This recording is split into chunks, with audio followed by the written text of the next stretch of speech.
नमस्कार। कल भारत के प्रधानमंत्री ने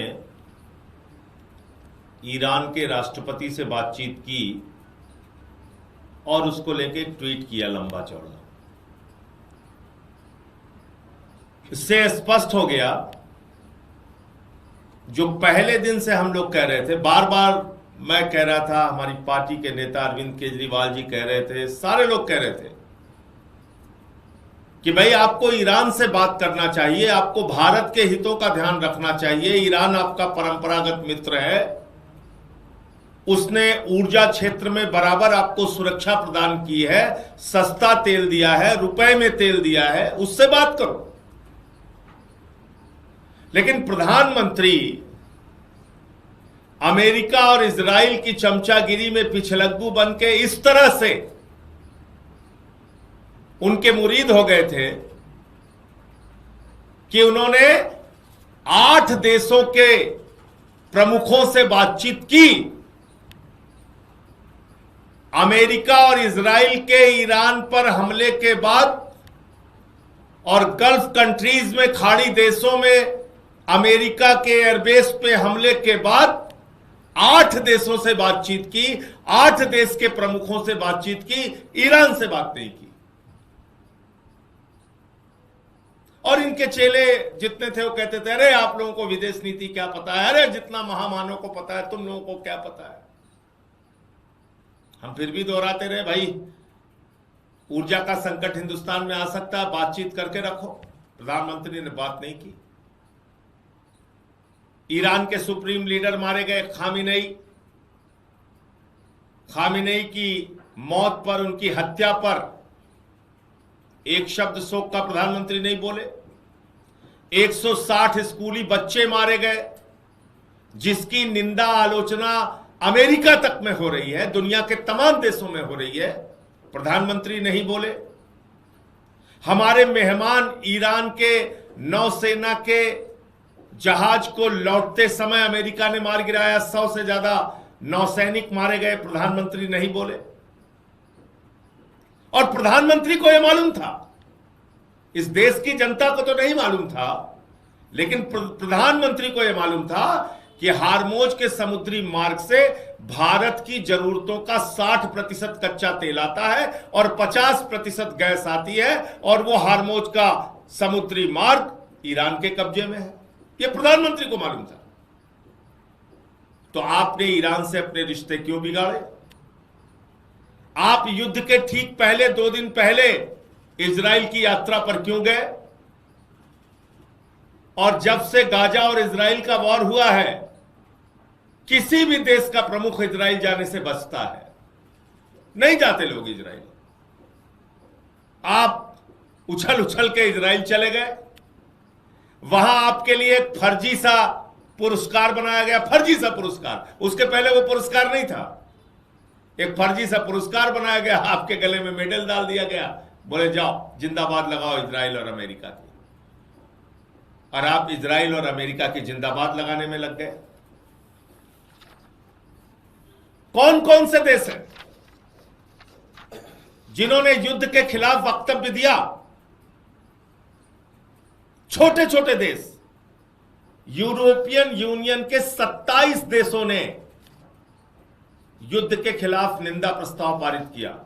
ऑस्ट्रिया, बेल्जियम, बुल्गारिया, साइप्रस, तमाम, डेनमार्क, तमाम देश, हंगरी, इटली, लग्जमबर्ग, पोलैंड, पुर्तगाल, स्पेन, स्वीडन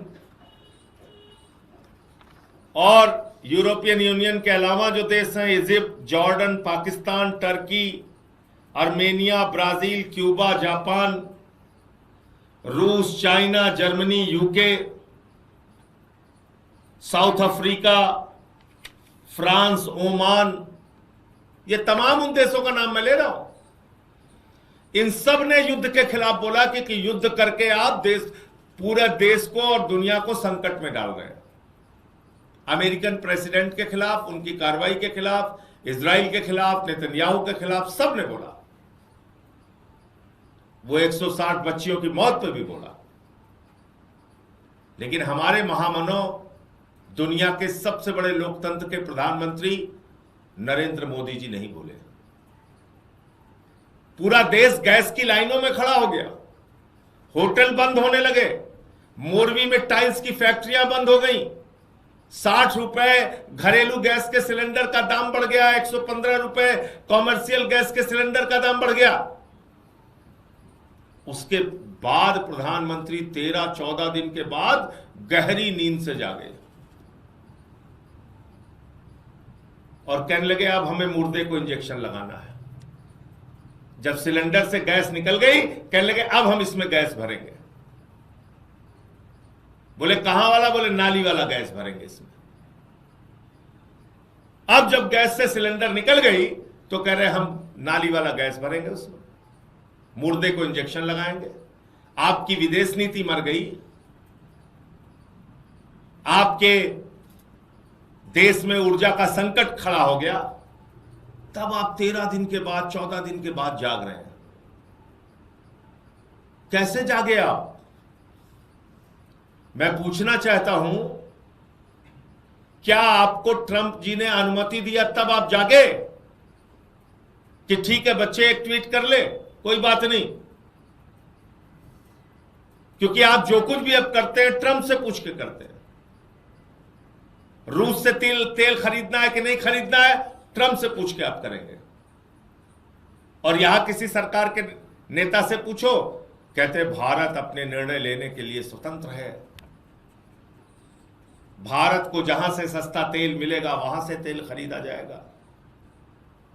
कुछ मीडिया वाले भी टीवी चैनल की डिबेट में हम लोगों से कहते हैं भारत को जहां से सस्ता तेल मिलेगा संजय जी वहां से भारत तेल खरीदेगा। आप कौन होते हैं बताने वाले? मैं उन टीवी चैनलों से भी सहमत हूं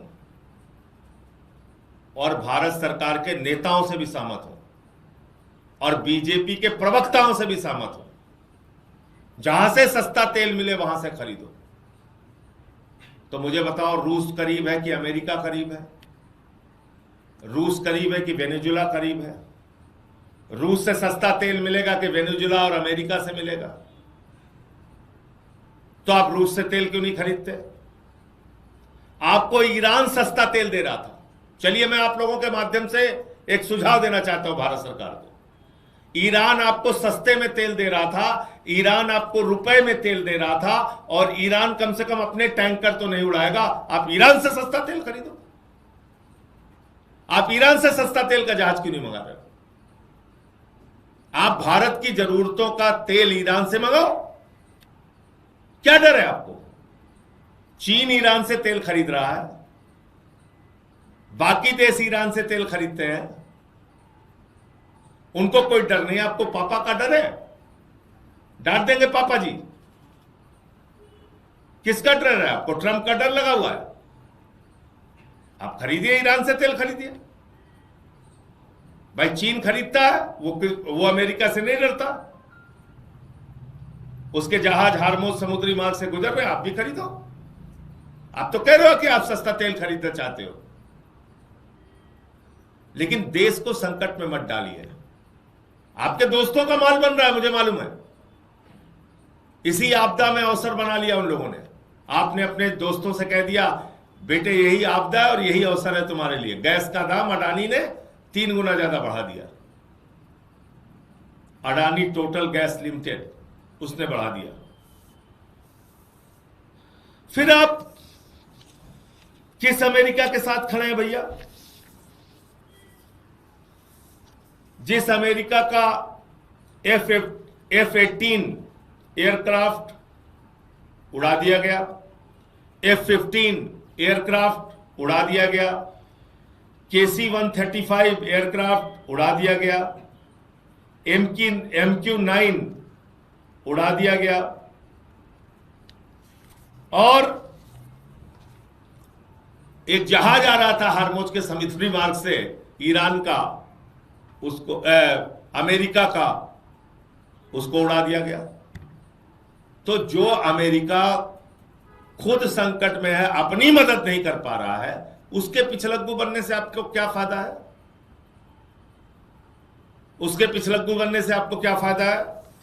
और ट्रंप क्या कह रहा है? देखो आप किसके पिछलग्गू बने हुए, किसके पीछे आप घूम रहे हो। आप देखो जरा, ये ट्रंप का बयान है। क्या कह रहा है? कह रहा है जब तेल की कीमतें बढ़ती हैं तो यूएस खूब पैसा कमाता है। मतलब आपके लोग बेरोजगार बन के लगातार घूमते रहे गली गली में, ठोकरें खाएं दर दर की, उनको गैस का सिलेंडर ना मिले। दुनिया को इस आदमी ने, ट्रंप ने युद्ध में झोंक दिया और कह रहा है जब क्राइसिस होती है, जब संकट आता है, ये भी आपदा में अवसर का बड़ा वाला बाप है।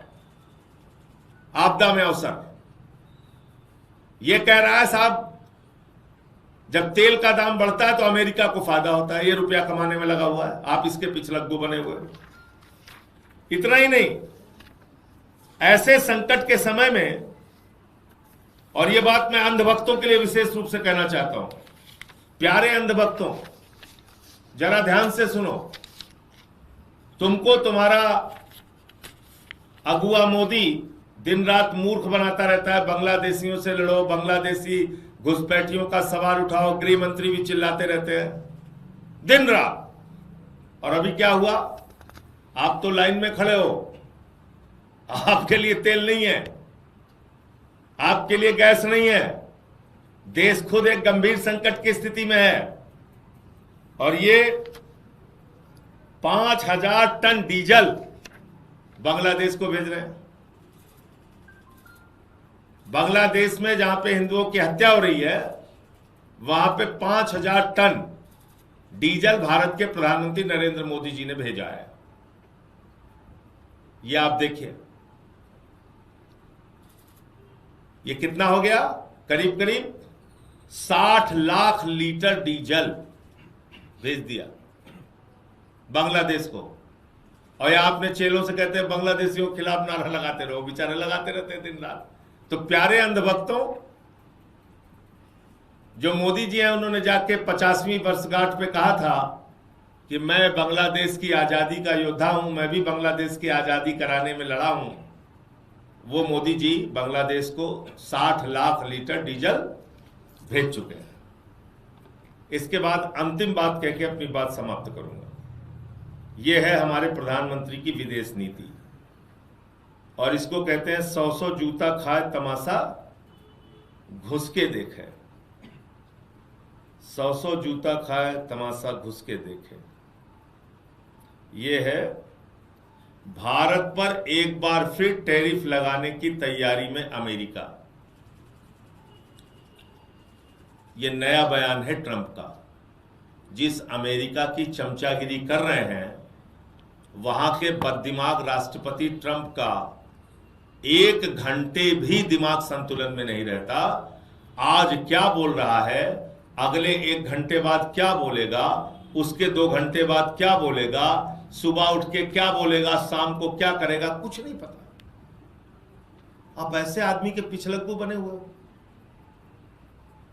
और वो साफ तौर पे कह रहा है भाई हम टैरिफ फिर से बढ़ा देंगे, हम आपकी जांच कर रहे हैं, तुम्हारे ऊपर निगाह रखे हुए हैं, कहां से तुम पेट्रोल डीजल खरीद रहे हो, कहां से तुम कच्चा तेल खरीद रहे हो, कहां से तुम गैस खरीद रहे हो।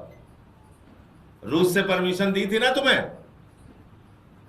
इधर उधर कुछ गड़बड़ी कर दी क्या तुमने? अभी दिमाग ठीक करता हूं, कह रहा है टैरिफ बढ़ाऊंगा। ऐसे देश के पिछलग्गू क्यों बने हुए हो? अभी तो ये ट्रेड डील साइन नहीं हुई, तब ये हाल कर रखा है तुम्हारा। ट्रेड डील साइन हो जाएगी तो पता नहीं क्या करेगा। इसलिए अमेरिका के पिछलग्गू बन के भारत का नुकसान मत करिए प्रधानमंत्री जी।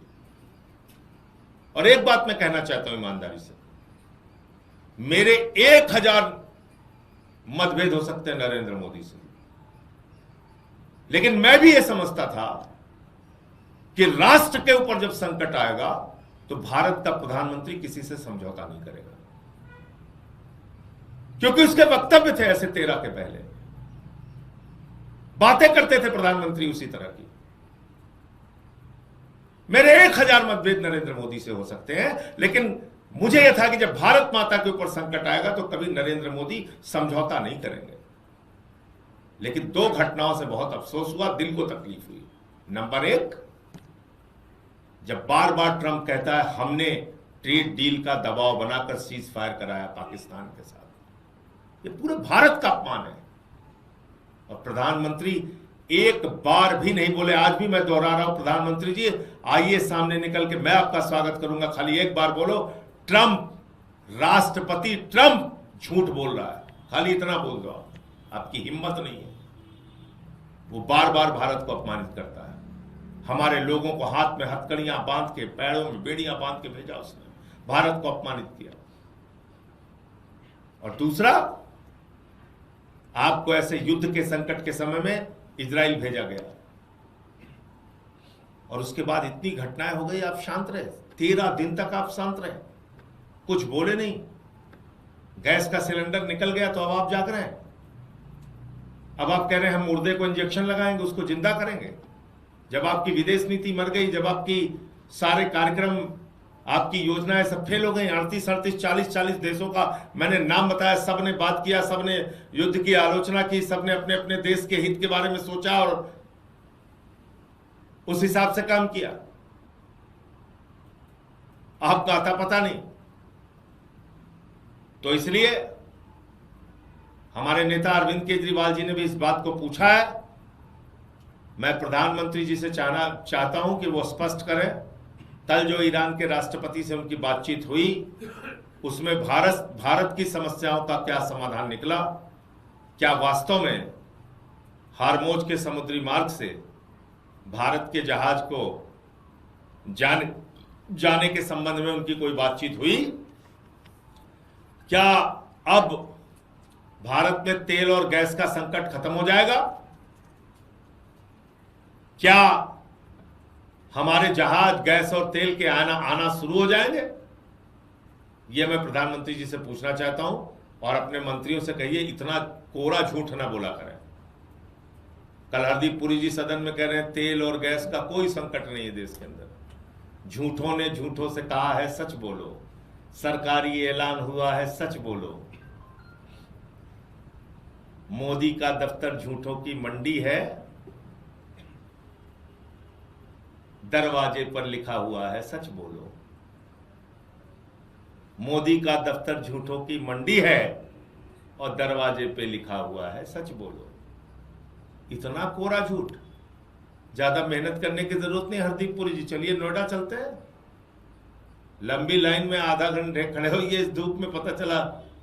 लेकिन डॉक्टर वॉक्टर बुला लीजिएगा, नहीं तो मूर्छित होकर गिर जाएंगे आप, तो धूप में रहने की आदत है नहीं। और मैं अंत में फिर से दोहरा रहा हूं, भारत के हितों को ध्यान में रखते हुए सस्ता तेल खरीदना भारत की प्राथमिकता है। सस्ता तेल उपलब्ध कराना भारत की प्राथमिकता है। और भारत सरकार को, जैसे चीन तेल खरीद रहा है ईरान से और उसका तेल का जहाज जा रहा है, ऐसे ही आप भी तेल खरीदो। आप अपने हितों का ध्यान रखो। बस मुझे इतनी बात कहनी थी। आपके कोई प्रश्न पूछ सकते हैं?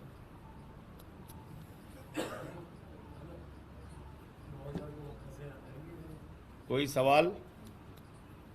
सर, कल केंद्र सरकार ने ये भी बताया है कि 1 महीने के लिए हॉस्पिटैलिटी इंडस्ट्री को एडवाइस किया गया है कि वो ऑल्टरनेटिव फ्यूल पे शिफ्ट करे, केरोसिन, कोल और बायोमास पे। तो एक तरफ तो आप कह रहे हैं कि संकट भी नहीं है और दूसरी तरफ आप कह रहे हैं कि मिट्टी का तेल जलाओ। लोग लकड़ी में खाना बनाना शुरू कर दिए हैं। और इससे आगे एक स्कीम है जो प्रधानमंत्री जी की, उस पर तो कोई काम ही नहीं हो पाया ठीक से। नहीं तो आज कोई संकट ही नहीं होता। नाली के गैस से चाय बनाने वाले कार्यक्रम में अगर इसको गांव-गांव चलाया गया होता, 2-4 लाख करोड़ रुपए भारत सरकार खर्च करती उस पर, तो एक इतनी शानदार स्कीम होती।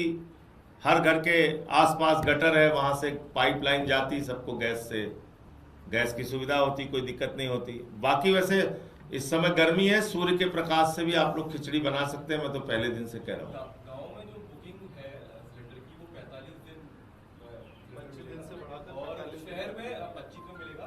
गाँव में ज्यादातर जो कनेक्शन है वो उज्ज्वला योजना के हैं, वो 45 दिन। देखिए, उज्ज्वला योजना को तो जितना ये लोग मारने की कोशिश कर रहे हैं, उसकी हकीकत आप लोगों को अपना कैमरा लेके गांव जाना चाहिए और देखना चाहिए क्या वास्तव में सस्ता सिलेंडर सबको उपलब्ध हो रहा है उज्ज्वला स्कीम में या नहीं हो रहा है। दूसरी बात यह है कि 45 दिन 4-5 लोगों के परिवार में सिलेंडर चलता नहीं। अगर आप 45 दिन की बुकिंग दे रहे हैं तो इसका मतलब उस परिवार को तो वास्तव में गैस का सिलेंडर टाइम पे नहीं मिलेगा। ये खुद ही आप मान रहे हैं। नंबर 1, 3-3, 4-4 हजार रुपए में गैस मिल रही है। अभी पटना में मैं स्टूडेंट्स के एक वीडियो देख रहा था, वो कह रहा था 300 रुपए किलो गैस मिल रही है यहाँ पे। तो ब्लैक मार्केटिंग भी खुलेआम हो रही है और लंबी डेट भी मिल रही है। तो दोनों तरह की समस्या लोगों को उठानी पड़ रही है इससे।